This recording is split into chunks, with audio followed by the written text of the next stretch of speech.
Come on. Maybe I'm smouldering. Could say what?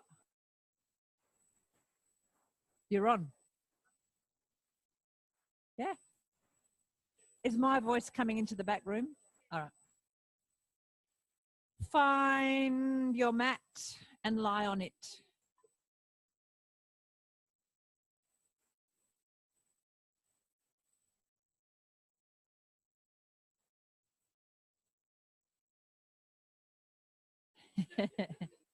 You floor, yeah.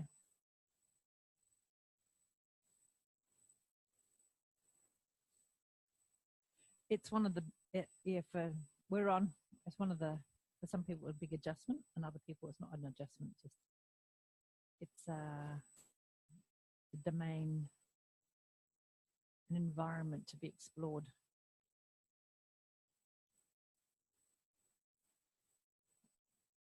You may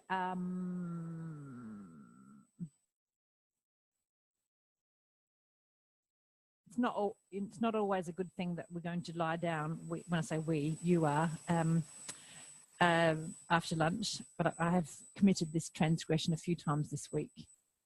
But you seem to be quite resilient. Yeah, you bounce back up. So lie on your back while we're just waiting for the other mats to be inhabited. Lie on your back and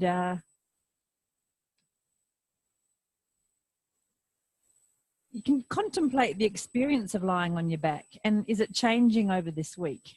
I was talking with people at the front here about the floor as an environment to have, to inhabit. And so for some people, it's no big deal. Other people, it's quite foreign to be this low down, this horizontal. Like we're used to being horizontal, obviously, because we sleep in a bed, but it's elevated. And interestingly, we're used to a lot of vertical movements. I remember I love, one of my big loves is to go to dance theatre. I can't participate, but I love to watch. And I remember going to a show once with one of my colleagues, I can't remember which one, and we were astonished because the movements it was a piece that was really horizontal. So actually used to movements being relatively vertical, relative to gravity. And this, they were really inhabiting the floor, and the movements, often the trajectory was horizontal, and it was strikingly unusual.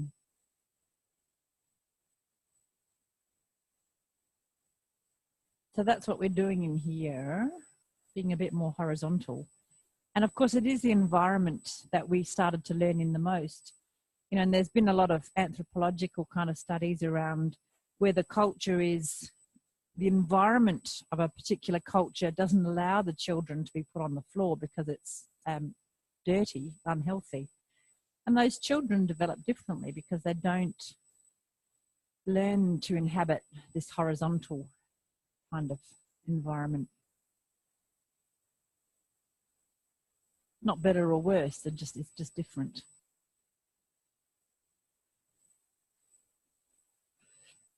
Still a few empty mats, but we'll only two.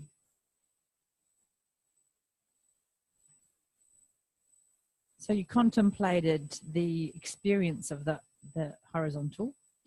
And I've already apologized to some people. It's after lunch, and this is a bit of a no-no, but I'll ask you to lie on your stomach, please. And if you had a bowl of pasta, you'll be able to locate it. Sense your bowl of pasta. Sense your panini.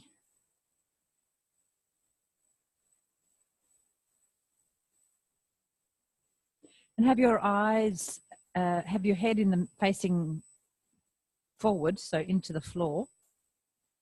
And if you want to rest your forehead on your hands or on a pad so that your nose is free to breathe, go ahead. And direct your attention to the eyeballs, balls of your eyes, both of them. with this concept that may or may not be a felt experience in you, that gravity pulls your eyeballs towards the front of the sockets, so closer to the floor. And out of curiosity, swing your eyes a little bit left and right, just by way of checking in how that's going, how, no pun intended, how are your eyes tracking, or pun intended. You be the judge, I don't mind.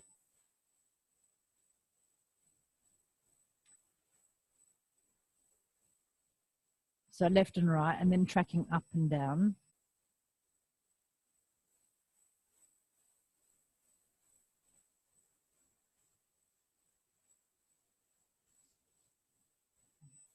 And sensing for yourself the quality of the movement, smoothness, speed.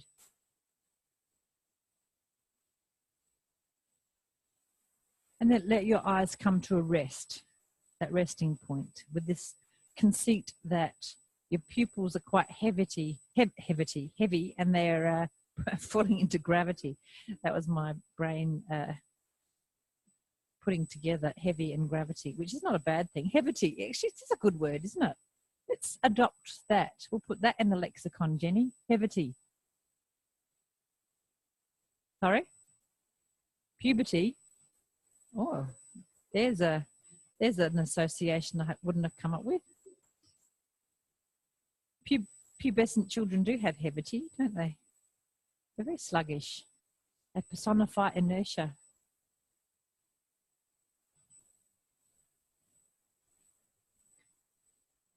And now with your pupils just gazing forward into the floor, imagine that the floor is kind of falling away from your eyes. I don't go into some kind of vertiginous spin, but you can see right through the floor, a long way away from you. Imagine. And then imagine that what you're looking at just kind of zooms quietly close to your eyes. So you're looking at something only a few centimeters from the bridge of your nose. And do that many times. So this imaginary object that can travel through space and also through structure, so it goes through the floor, that you watch it moving away from you.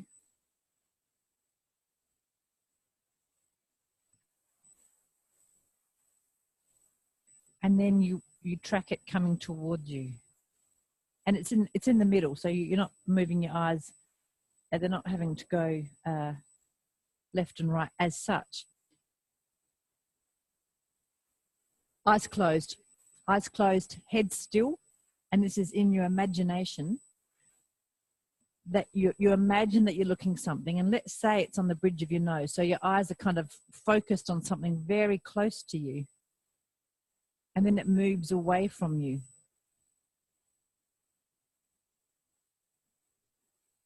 A long way away, like half a kilometer. And then it comes back.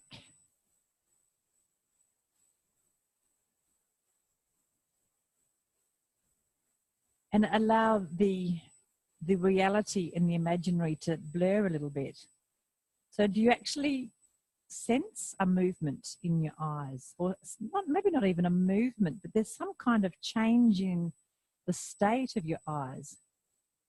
As your eyes follow that object, 100 meters in front of you, and then it zooms in close, and then zooms out again. And as you get clearer and clearer in imagining it, chances are the movement's actually happening. And the sensation is going to be something, you'll do this all the time. You change your focal length all the time, 1 million times a day. I'm making 1 million up. Maybe it's more, maybe it's less. I don't know. A lot of times a day. And how often do you stop to pay attention to the sensation of how your eyes focus on something a long way away and how they focus on something close and how they do that movement. It's not so close that you're completely cross-eyed and it kind of hurts. But the idea of your two eyeballs coming together. So instead of moving, you know, in parallel with each other, so for every degree that the eyeball goes, you know, the left eyeball goes to the outer corner of the left eye, the right eyeball goes that same amount to the inner corner of the right eye. Well, this time they're both, as the object comes close to you, both eyes are going a little bit more towards the inner corners. And then as the object zooms away from you, relatively, they're both going towards the outer corners, relatively. So they're moving away from each other. And go slowly and gently. That way, that in front of you, which is down the floor, into the floor. So you're imagining that part of the floor is not there. I was going, you know, I could use you know, the sort of environment where you're lying on a glass floor and looking down. You know, you're in a high building, but that can really freak people out. So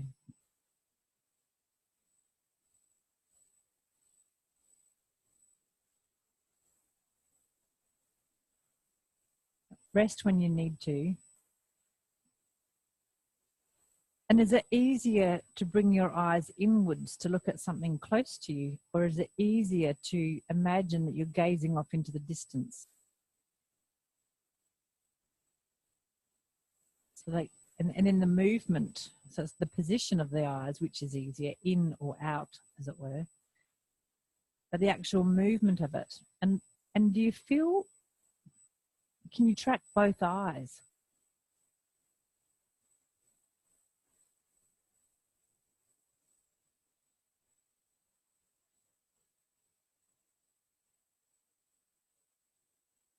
How do you do that when there's actually nothing to look at? So it's the pure movement.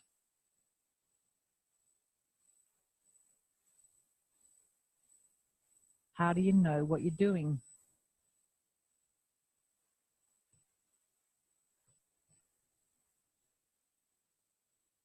Leave it, rest for a moment on your stomach or any position, turn your head somewhere or other and check in.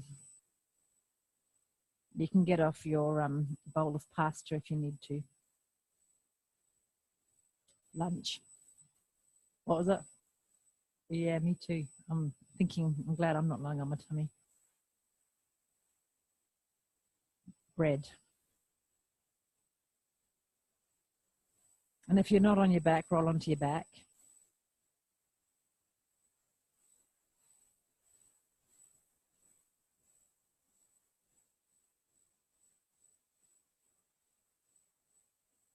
Keep your eyes closed.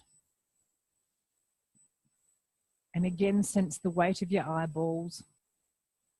And now gravity is obviously inviting them, let's say, into the back of the sockets. They can rest there. So this idea of your eyes having a rest, we know that you shut your eyes to have a rest. How about this concept of giving those muscles a rest as well?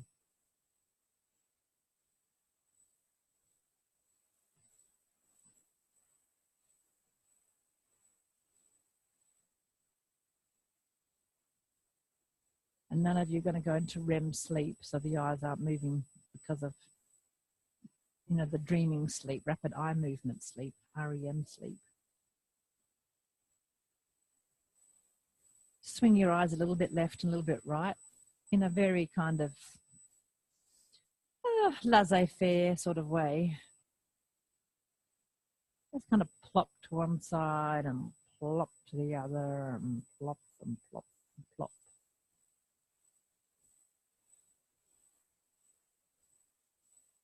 And then just as easily they could plop up in the direction of the top of your head and plop down and plop and plop. There's no yearning or grasping at images or anything. It's just this kind of plop, plop.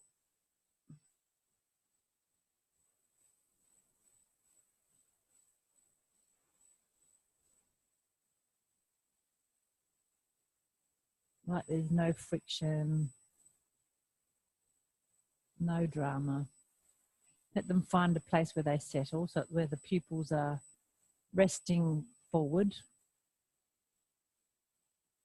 Okay, so forward is relative to you. You're the center of the universe. And now in this position, imagine that this little object is sitting just a few centimeters in front of the bridge of your nose, and you're looking at it, you know, with some interest. So it's this idea of a soft gaze, but it's clear, you're not, it's focused, but it's soft. And then the little creature zooms away from you in front, 100 yards, 100 meters. And you just watch it, just track it, traveling away from you. It kind of pauses off in the distance. And then it comes zooming back in, not in a way that startles you, but just that you can track it in. And your eyes follow it, it pauses, and then it zooms out again. And as it does this, you're not so much intent, you can both kind of visualize the image, and you can broaden your attention to the sensation of the eyeballs moving.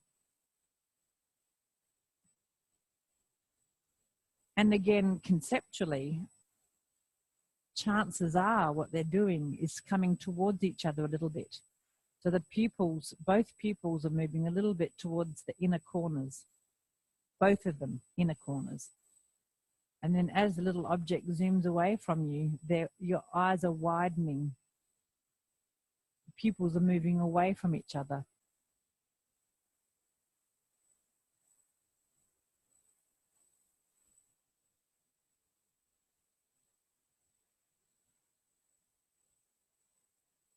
And can you track the sensation in both eyes? So at any point, you know whether you're looking closer to you or a little bit further away, a little bit further away, or further away, and the movement can be smooth. It could be reversible, so at any point I could say stop, and the gaze could go the opposite direction.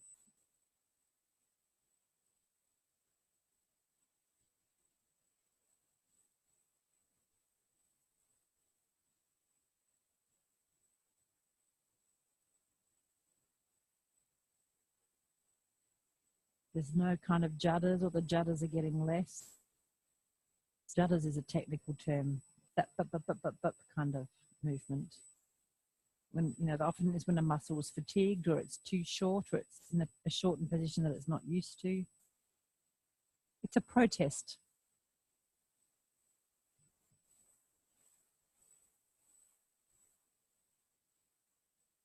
Turn your head a little bit to the right and leave your head there, and continue this movement of away and forwards, close and away, close and away. Is it different with your head turned to the right?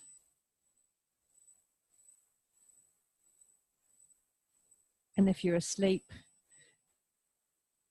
enjoy your sleeping.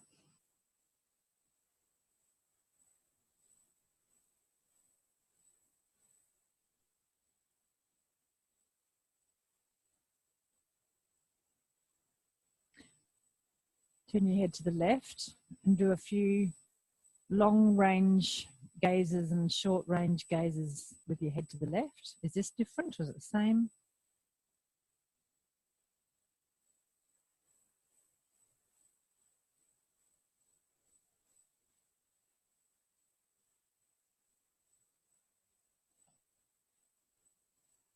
Bring your head back to the middle. And now keep this kind of, it's almost like a pulsing movement, right? Of your eyes going out and then coming in and going out. So there becomes kind of a rhythm to it. And quietly, slowly, without compromising that rhythm, start to do the movement of rolling onto your side, and then continue the movement. And at any time, the most important thing is that the eyes continue to do this movement, and then you kind of superimpose the rolling on top of it, and the quality of neither gets diminished. So you can go as slow as you like. You can take till the end of the day.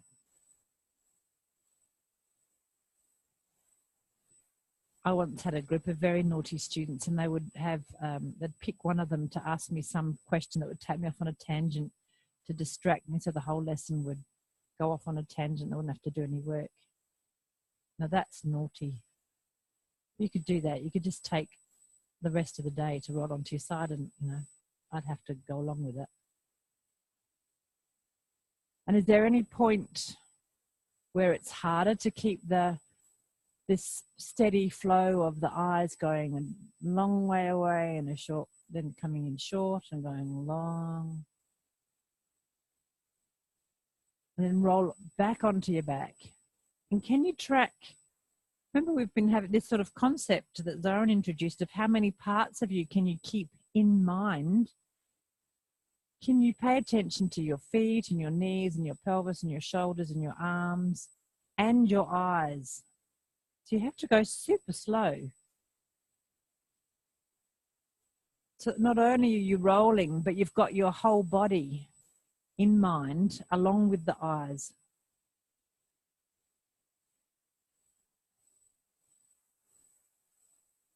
So that, the attention that you're giving to your eyes is not at the expense of attending to the rest of you. It's not exclusive. It's inclusive attention.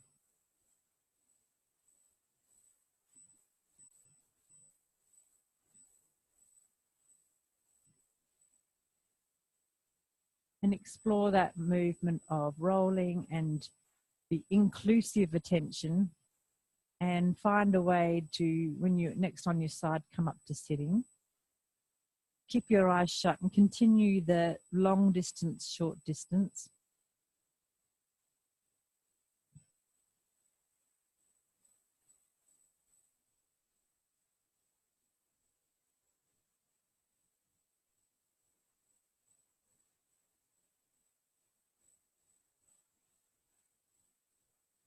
And so now you're vertical and sitting, and continue the long distance, short distance. And with your face in this position, can you continue to attend inclusively to the rest of you?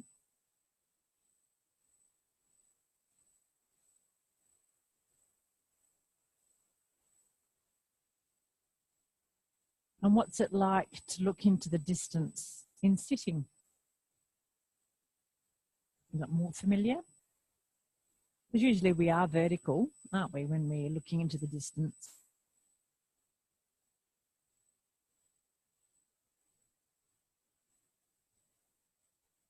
So slowly open your eyes and continue to look into the distance, and then look close up. And keep your eyes soft. So now that there are images, what's your tendency to grab onto an image? Can you feel like the little fingers in your eyes grasping onto images? Or can you simply let the image come to you?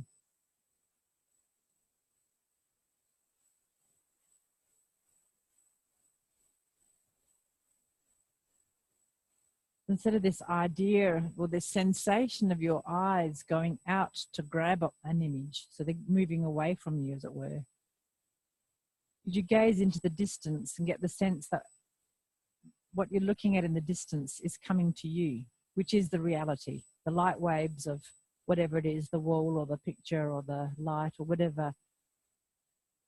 It is coming to you. Can you really get the sense that your eyes widen, go apart from each other, and that the light from a distance just comes from that distance, enters your eyes?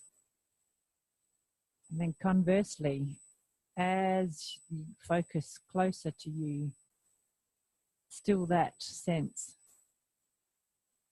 that what you're looking at is entering your eye as opposed to your eyes going out and grabbing it. And if that's hard, close your eyes and do it with your eyes closed.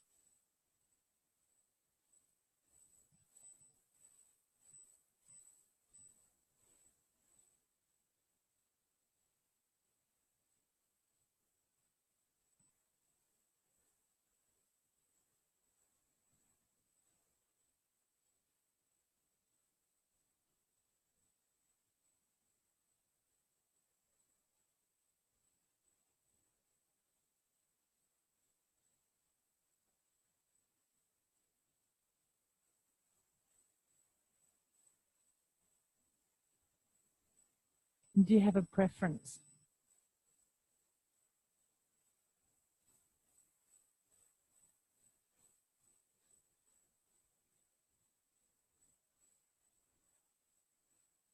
So I think it's not uncommon for those of us who have to work indoors and look at computers to get a craving to look out, you know, to have a window and to let our gaze widen. It's a very somatic kind of experience, isn't it? You just really want to, it's partly, you know, fresh air and open space, but that idea of letting your eyes rest on something far distant, that kind of, that sensory experience of spaciousness.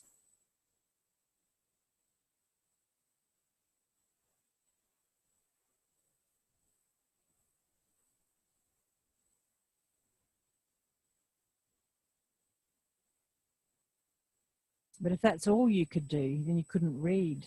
So that world, the close-up world, would be lost to you.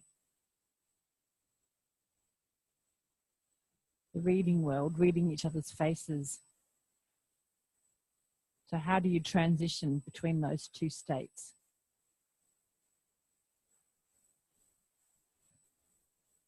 And continue to do the movement with the eyes further away from you, close, slowly come up to standing.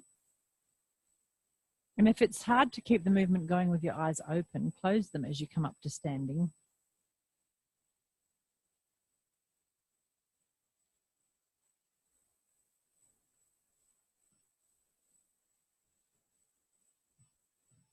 And establish the clarity of that movement in standing. Okay, so your brain's got to attend to a lot of other things now. Can it still attend to the whole of you and the quality of your eye movements in standing? And can you be aware of your facial muscles?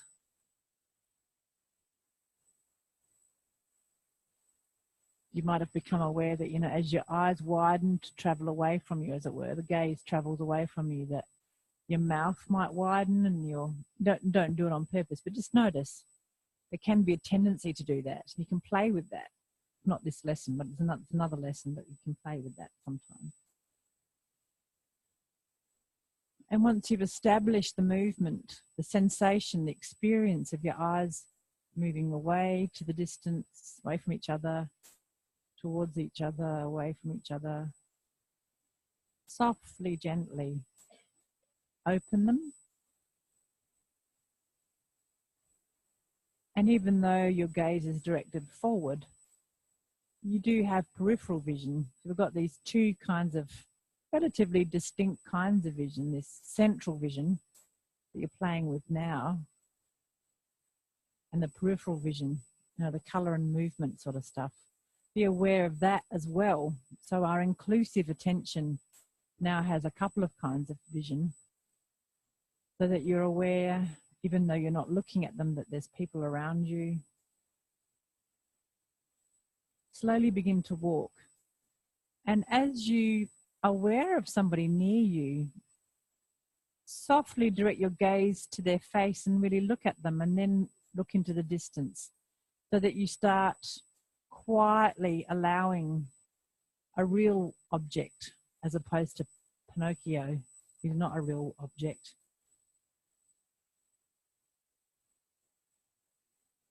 And what happens when somebody's face kind of falls into your eyeballs? Just allow their face to enter your eyeballs.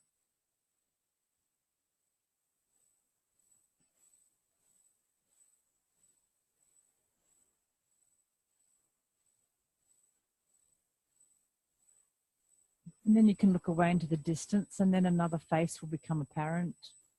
And you can allow their face, you know, the light rays from their face, just rest on the back of your retina.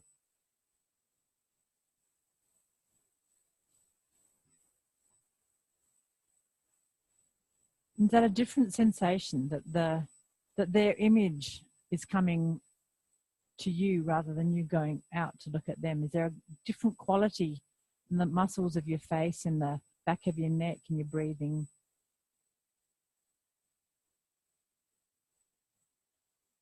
And how quickly can you move from one face to another? If you're all walking away from each other, it's a little bit hard.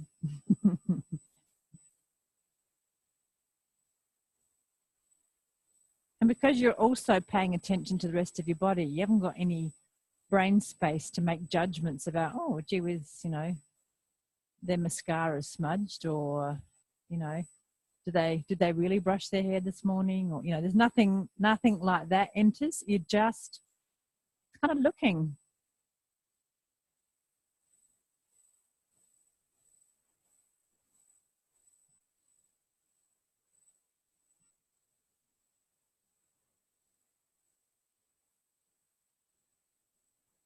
It's really interesting because I often do this when I'm walking to work. I've got about a 2K walk to work through the city, and I'm so interested in people, and I have, you know, I'm looking at their faces, and people catch me looking at them, and they inevitably smile. It's really interesting, and I think, am I just walking along with an idiot grin and they're smiling back?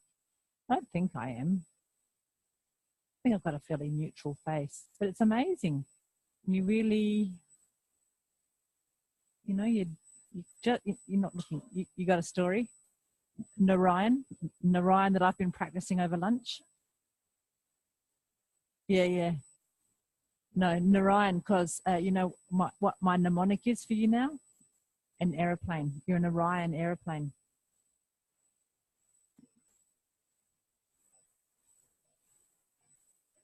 Oh yeah, no, you're an Orion aeroplane.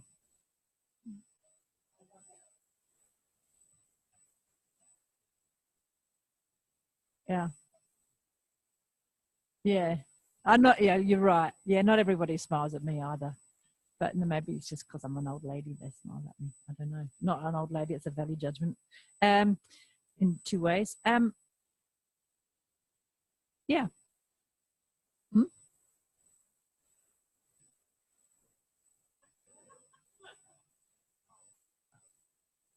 Yeah.